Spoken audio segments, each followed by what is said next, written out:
actually did horrible on that. I'm being actually honest. I did really badly, but orchestra still pulled it through. So hats off to the orchestra. My God. I don't want to make excuses. I was standing in a position where this light had this huge glare right here, and I got blinded. I was like lost track of the score. At this piece, if you lose track of the score, you're just hosed, you know. So anyhow. Well, and welcome to this concert. I gotta make sure I cover all my, so I now have notes to make sure I talk through the right things here. Welcome to the concert. Yes. It's great to see you all at the conclusion of our 25th anniversary season. It's been a wonderful season. I do want to ask who's here for the first time, actually? First time visitor. Okay, great. Well, welcome. Good to have you in the family. We have a lot of fun with orchestra. Just so you know, those of you who are new, I do talk in between the pieces, so just that's kind of a thing we do. So just kind of be ready for it. And for this particular talk, it's actually going to be a little bit longer a talk. Partly the brass asked me to talk longer because their lips are tired, so they want a little bit of time. Secondly, that first piece, it's a cool piece. It kind of reminds me of being like a DJ, stuff like that. It's actually very hard to rehearse, just because it's a lot of rhythms to put together and what have you. So that means the overall program is shorter, so I need to fill the space with some talking so you feel you get your money's worth of your ticket price here. So, and then thirdly, I think there's some reconfiguration we have to do, right? So I think there's, but people aren't, precaution on reconfiguring, yeah. So I don't see much reconfiguration happening. So that's what's happening. Now, I want to say, let me see, I just want to make sure I get to the next sentence. Yes. So this is the end of our 25th season, and I'm excited to say this is our first concert since we started from COVID that we don't have any COVID casualties in terms of people. The whole orchestra's here, so that's exciting. I'm really stoked about that. Now, for this next piece, this is actually kind of a special piece in many ways, but ostensibly it's because this is a piece we played in our very first concert of PSSO, and we haven't played it since. So I thought it'd be fun to sort of rejigger this, kind of from our first concert. Hopefully you can get a few more notes right this time with the first concert, that sort of thing. But there's actually a deeper story on this. How many of you musician people went to what's called All-State? Anybody familiar with All-State? So those of you who didn't do like high school music, it's basically where they take a bunch of different orchestras from all around the state, and you basically have to audition, and they form sort of like a statewide orchestra amongst the stronger players, and you usually meet like Central or something like that, and you spend a weekend and sort of rehearse, have fun, you play a concert. Well, I think I was a junior in high school, and went to All-State, and this is one of the pieces on the program. Now, what you have to understand is the way you audition for All-State is that they give you, your teacher has to send a tape. Yes, this is tape. Pre-MP3s, geez. But there's really a tape. The way it's supposed to work is your high school teacher is supposed to sit there, press record, and then you give it one go, stop, and you submit the tape. Well, my teacher, thinking she was doing the feature, said, well, Alan, you can just sit here for a few minutes. I need to go, get some coffee. And so I pressed record, and I kind of, muddled up the first one, and I was like, well, I can just rewind and record again. And I did a few takes, right? So I said, oh, well, that one's pretty good. And then she came back, and a machine was going on, right? She wanted her students to kind of sound as good as they could. So anyway, so sent it the tape. So get into and they don't tell you the seat until you arrive. Well, it turns out I got seated the first chair of the orchestra. And as you hear from this next piece, no, this story gets much worse. It gets much worse.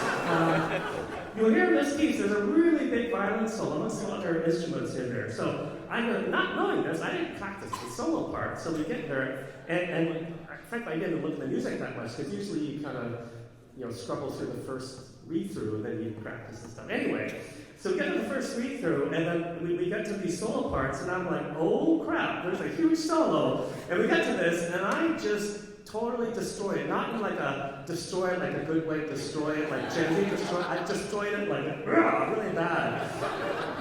And so at the break time, and by the way, you have to imagine all my peers.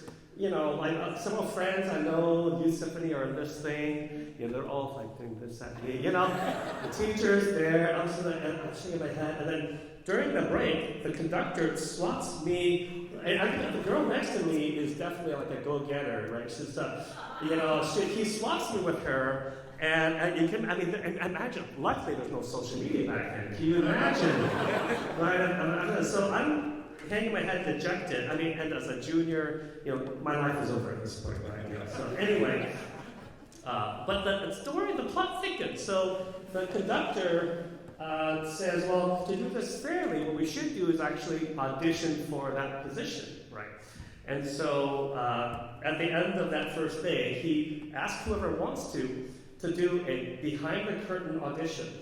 And I was like, wow, this is my first exposure into like the real music world. And so each of us goes by. I think about 6 different people, musicians, and then it ends up boiling down to me and the girl. And nobody can see, the conductor's behind the stage, so he can't see who's doing it. So it ends up being me and the girl, and then it goes down to like a shoot. It's like soccer, like we're down to the shoot-off thing, And so she goes first and plays the solo and actually makes a mistake.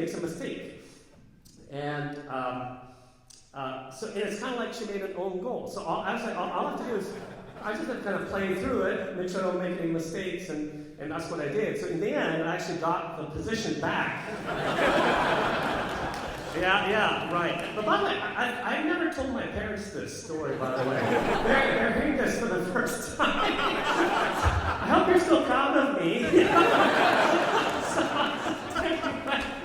So, what's the point of this? Well, it was very traumatizing, and I was pretty much convinced at that point that I was definitely not going into music, because if I can't handle the pressure at Allstate, there's no way I can handle it.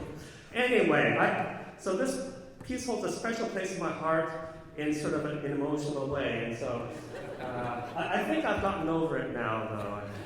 I'm over it. So, yeah.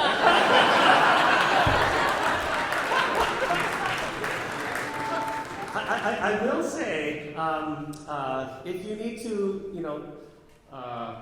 just talking to the story makes me want to have a beer, And if you want to have a beer, at Intermission you can. They do sell it during down the concession stand. They actually make money off of the concession. Well, obviously make money, but because our group is kind of a drinking group, this is for the new folks here, by the way.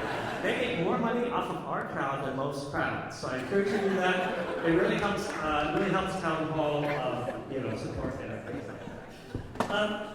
So on to our next piece. I think I've been talking for a while, so sorry.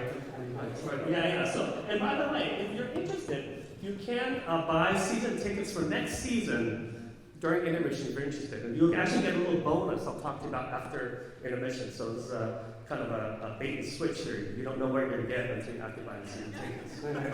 I think that's about it. Yeah. So the next piece we're going to be playing is Ritzy Kortal's Capricho Español. Now, he's a Russian composer, but he composed in the style of Spanish music. And this is what I want you to be listening for is how he uses all the instruments to make the colors that you would imagine if you're going into Spain and think of the guitars and the pizzicatos there, the different percussion instruments. He uses like English horn and the French horns. There's so many colors, and you'll hear many different unique solos come out of this particular piece. And so that's actually one of the reasons why I programmed it is because for the 25th season, I'm featuring a lot of individual musicians across the orchestra. So hope you enjoy Capricho Español, and as you listen to it, you can think about what happened to me in high school.